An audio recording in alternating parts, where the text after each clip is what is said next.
Informasi dari RRI Manado, RRI Gorontalo, RRI Tahuna, dan RRI Talaut dalam Lintas Magota.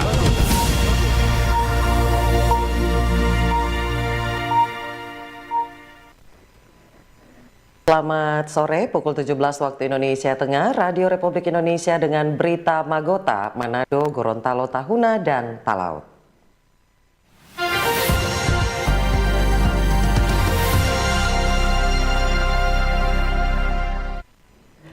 Kita berjumpa dalam Lintas Magota Ikhtisar Sepekan. Bersama saya, Teti Bahagia.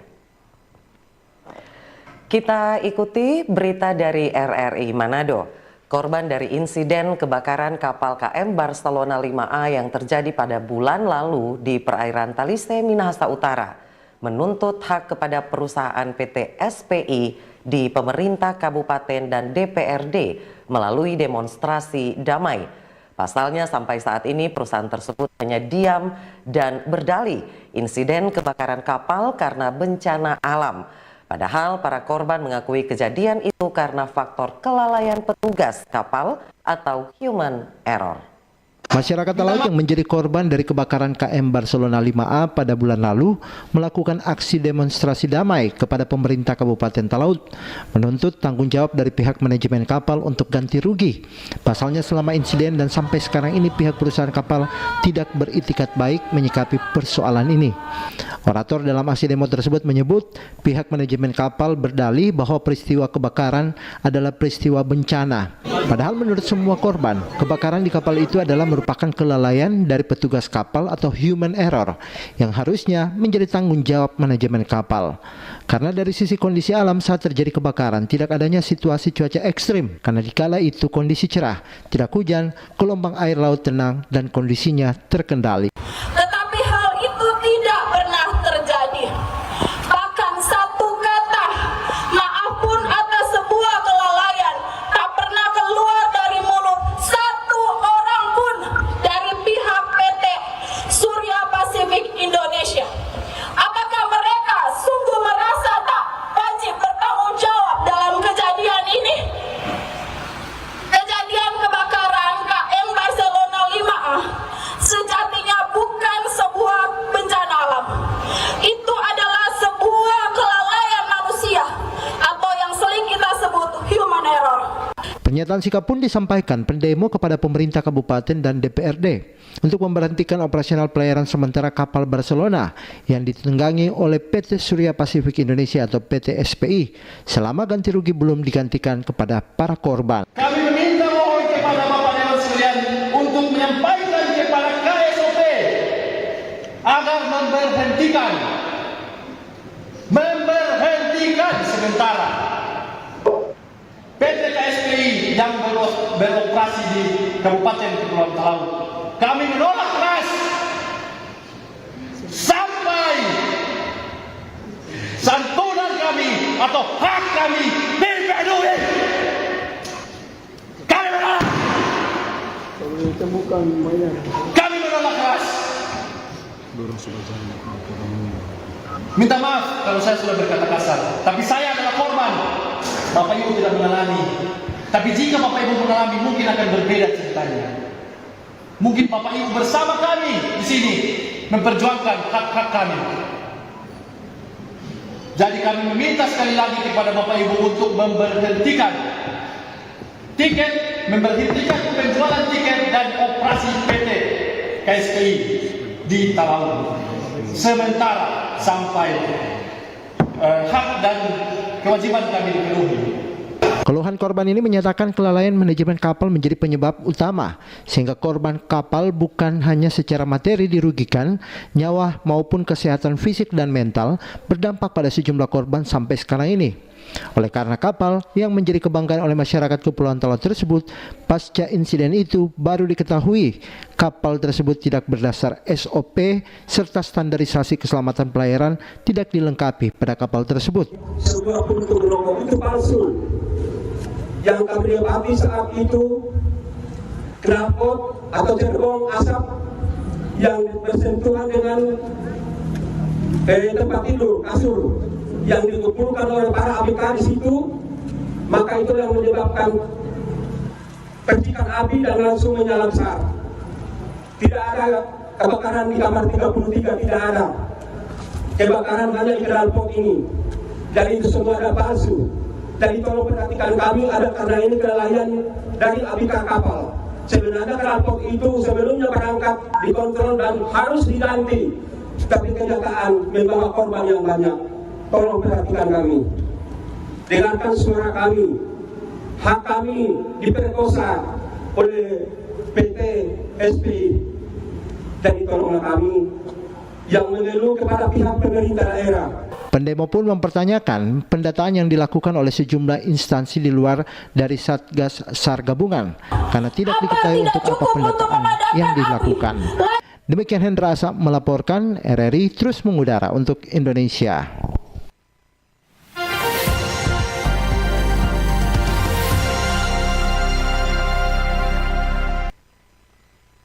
Tugu pers mendur di Kelurahan Talikuran, Kecamatan Kawangkoan Utara yang diresmikan oleh Presiden ke-6 Susilo Bambang Yudhoyono menjadi simbol penghargaan atas dedikasi Frans dan Alex Mendur dalam mendokumentasikan detik-detik proklamasi 17 Agustus 1945.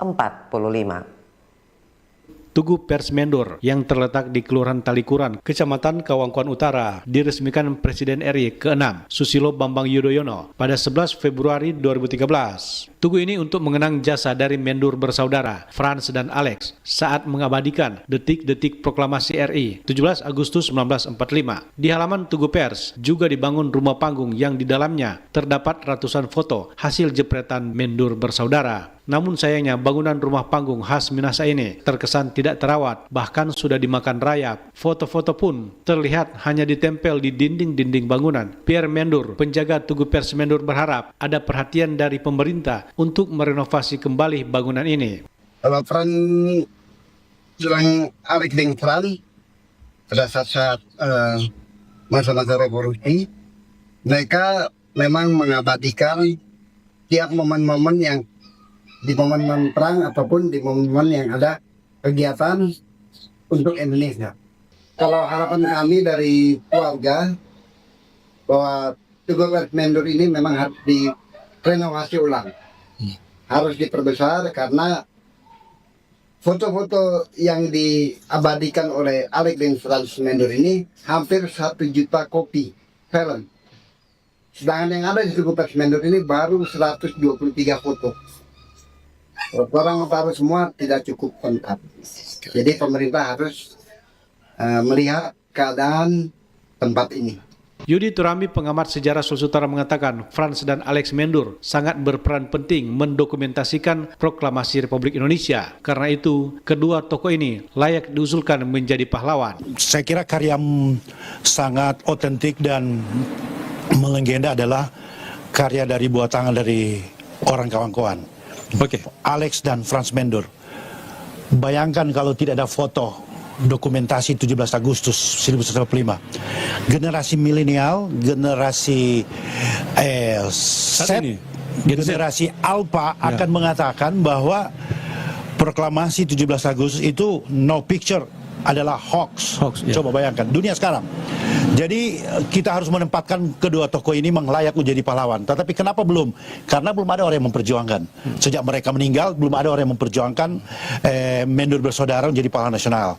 Nah, untuk itu saya kira menuju ke situ kita perlu membuat kegiatan kita seperti ini karena kita perlu juga mengetahui proses perjalanan kedua anak bangsa ini. Upaya untuk menjadikan Frans dan Alex Mendur sebagai pahlawan nasional terus dilakukan, seperti menyiapkan dokumen-dokumen pendukung, juga mendapatkan rekomendasi dari pemerintah daerah. Selain itu juga harus dilakukan seminar, dan seminar ini nantinya akan dilakukan pada bulan September 2025. Demikian Bobi Sambekam terus mengudara untuk Indonesia.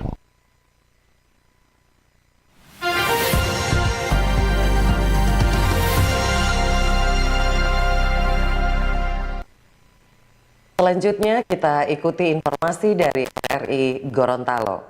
Sektor pariwisata Gorontalo dimasukkan dalam rencana pembangunan jangka menengah nasional.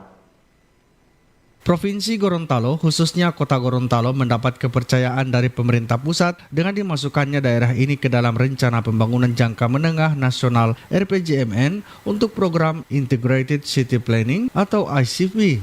Fokus pengembangan diarahkan pada sektor pariwisata yang dinilai memiliki potensi besar mendorong pertumbuhan ekonomi daerah.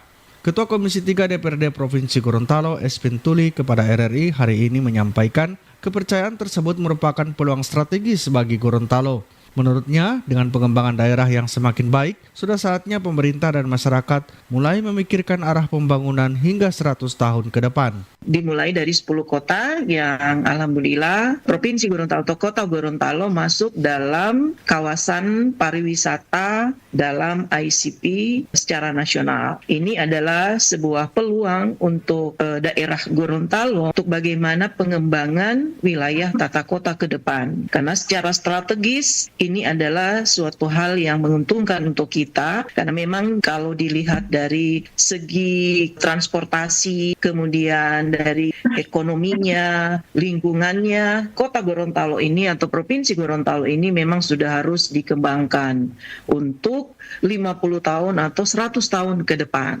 Senada dengan hal ini, Kepala Dinas Pariwisata Provinsi Gorontalo Arianto Husain menyampaikan kota terintegrasi akan menjadi fondasi kuat bagi keberlanjutan pembangunan. Sektor pariwisata yang beragam di Gorontalo menjadi salah satu alasan.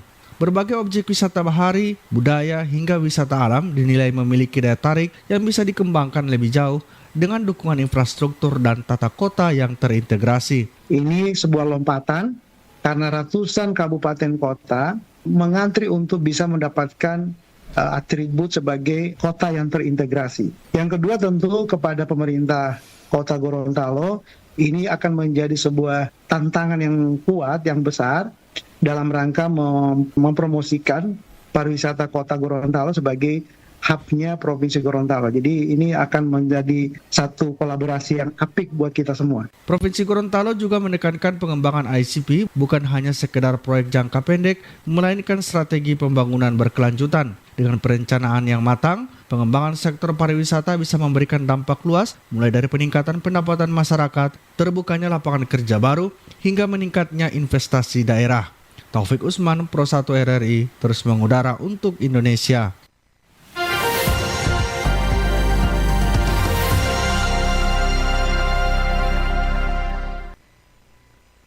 Pemerintah Desa Dunggalo, Kecamatan Telaga, Kabupaten Gorontalo, alokasikan dana desa untuk pengembangan sektor olahraga. Fokus utama yang akan dibina adalah pada cabang olahraga karate. Desa Dunggalo, Kecamatan Telaga Jaya, Kabupaten Gorontalo alokasikan anggaran dana desa untuk pembinaan olahraga. Terobosan pemerintah desa ini sebagai upaya dalam mendukung pengembangan olahraga guna mencetak atlet berprestasi di tingkat nasional hingga internasional. Sekretaris Desa Dunggalo, Hengki Adam, menjelaskan alokasi anggaran ini bagian dari komitmen pemerintah desa untuk meningkatkan kualitas sumber daya manusia melalui kegiatan olahraga. Ia mengungkapkan karate salah satu cabang olahraga yang diminati masyarakat setempat. Desa itu harus melihat potensi apa yang bisa dikembangkan di desa. Itu harus disupport juga. Contohnya di bidang olahraga. Karena di sana ada pemberdayaan anak-anak desa yang nantinya bisa menghasilkan prestasi anak-anak yang berprestasi di bidang karate tersebut. Oleh sebab itu juga harus diperhatikan oleh desa. Sehingga apapun yang menjadi potensi desa itu tetap kita akan musyawarahkan di desa. Yang penting semua kegiatan yang ada dalam regulasi Permendes atau PMK yang saya sebutkan tadi itu sudah terpenuhi semuanya, maka kita lihat sisa anggaran yang ada itu kita melihat potensi-potensi yang bisa kita kembangkan di desa, terutama bidang olahraga karate.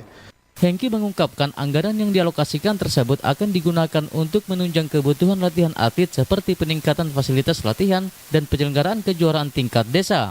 Hengki Adam menambahkan selain fokus pada prestasi olahraga, program ini juga bertujuan untuk membangun karakter, disiplin, kerja keras dan semangat juang serta upaya menghilangkan perbuatan negatif di kalangan generasi muda Desa Dunggalo. Dari Gorontalo, Bobi Riawan melaporkan.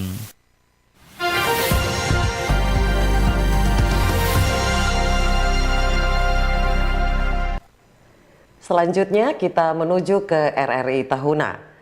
Perum Bulog Cabang Tahuna menegaskan pihaknya tidak menyalurkan beras impor pada program SPHP. Beras SPHP yang disalurkan oleh Perum Bulog bukan lagi beras impor. Sebaliknya, menggunakan beras hasil produksi pertanian dalam negeri. Hal itu dikatakan pimpinan Perum Bulog Cabang Tahuna Christian Prasetya terkait penyaluran beras SPHP di 3 kabupaten bersaudara Sangihe, Talaut, dan Sitaro. Ia menjelaskan beras SPHP yang disalurkan tersebut merupakan hasil produksi pertanian dalam negeri.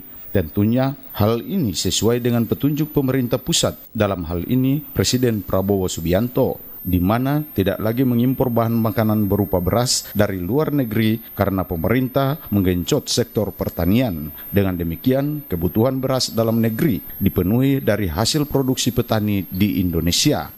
Untuk SPHP sendiri secara regulasi yang ditugaskan pemerintah adalah kualitas jenis medium. Mungkin kalau tahun lalu itu beras SPHP itu sebagian besar berasal dari beras impor, beras luar negeri ya, ada dari Thailand, ada dari Vietnam, dan ada dari Pakistan, ada sebagian juga dari Myanmar. Dan memang secara tampilan, secara visual beras-beras LN itu, beras impor itu bersih ya, bersih, putih, bahkan bisa dibilang putih sempurna ya. Namun dia memiliki tekstur yang kalau saya pribadi sih agak pra.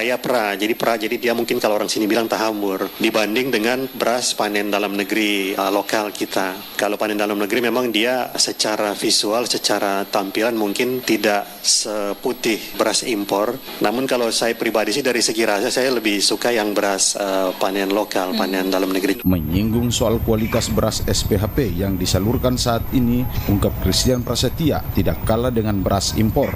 Ia menjelaskan bahwa beras impor diyakini secara visual terlihat cukup putih dibandingkan dengan beras hasil produksi dalam negeri, namun soal kualitas rasa masih didominasi oleh beras hasil pertanian di Indonesia. Alfa Mauri melaporkan.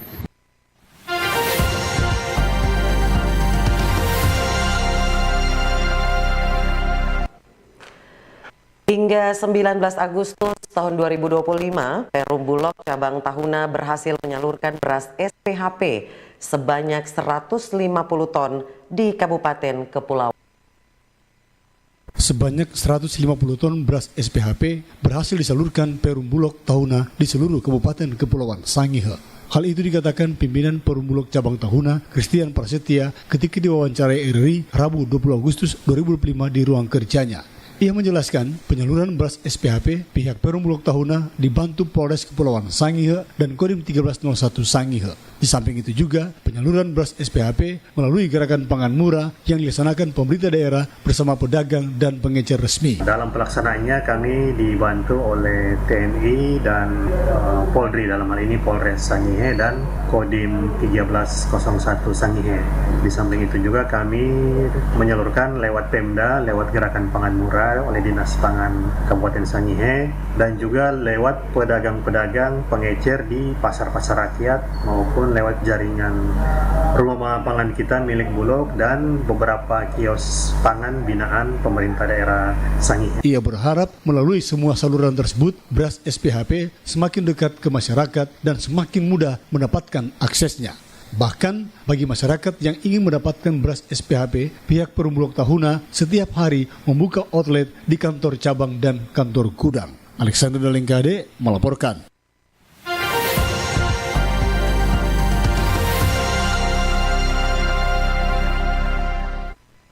Selanjutnya kita ikuti informasi dari RRI Talaut. Setelah dilakukan evakuasi, satu unit truk yang jatuh dan tenggelam di perairan dermaga Lirung akhirnya berhasil diapungkan dan ditarik ke darat. Setelah 2 hari dilakukan upaya evakuasi terhadap satu unit truk ekspedisi yang hilang kendali, jatuh, tercebur, kemudian tenggelam di kedalaman 15 meter perairan dermaga Pelabuhan Lirung, Kabupaten Kepulauan Talaut saat akan turun dari kapal motor penyeberangan atau feri beberapa hari lalu. Truk yang sebelumnya memuat sejumlah galon air mineral tersebut berhasil diapungkan oleh tim penyelam God Life Dive Center dibantu masyarakat. Ketua tim penyelam God Life Lacandu mengatakan proses pengapungan truk seberat kurang lebih 4 ton menggunakan teknik pengapungan dengan memanfaatkan 20 drum kosong karena tak ada balon. Sebanyak 5 orang penyelam pun diturunkan saat proses tersebut. Kita menggunakan material yang ada di sini. Itu ada drum. Ya, kapasitas drum itu, satu drum itu bisa mengangkat 250 kilo. Jadi dengan tonase dari truk tersebut kurang lebih 4 ton, berarti saya menggunakan kurang lebih 20 galon atau drum ya. Ya inilah yang saya pasang kemarin. Kenapa kemarin gagal muncul dan tenggelam lagi? Itu karena besi yang kita pasang di mulut drum itu kurang besar. Akhirnya dia lolos dari mulut jadi bengkok. Nah, hari ini kita rubah lagi, kita pasang dengan yang besi lebih besar. Ya berhasil kita apungkan pada jam kurang lebih tadi jam 10 itu sudah naik. Nah, prosesnya dibawa sampai ke daerah Pelabuhan Speedboat. Ya sekarang sudah berhasil naik di atas jalan. Ini karena berkat perlindungan Tuhan, dukungan dari masyarakat, kemudian tim selam kita. Saya bersyukur keterlibatan pemerintah, keterlibatan masyarakat, kerjasama yang baik, kami tim selam, semua juga diberikan keberhasilan. Ini kita harus berikan apresiasi sebesar-besarnya untuk masyarakat yang telah bau-membau, tolong-menolong, rasa penanggungan. Ini yang kita jaga betul agar pelaut bisa tetap maju dan jaya. Setelah berhasil diapungkan, truk tersebut kemudian ditarik secara gotong royong ke daratan.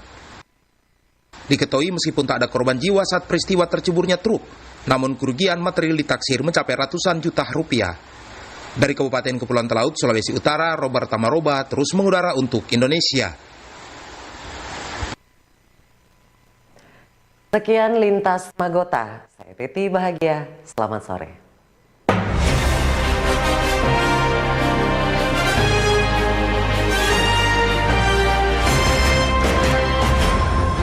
Demikian informasi dari RRI Manado, RRI Gorontalo, RRI Tahuna, dan RRI Talaut dalam Lintas Magota.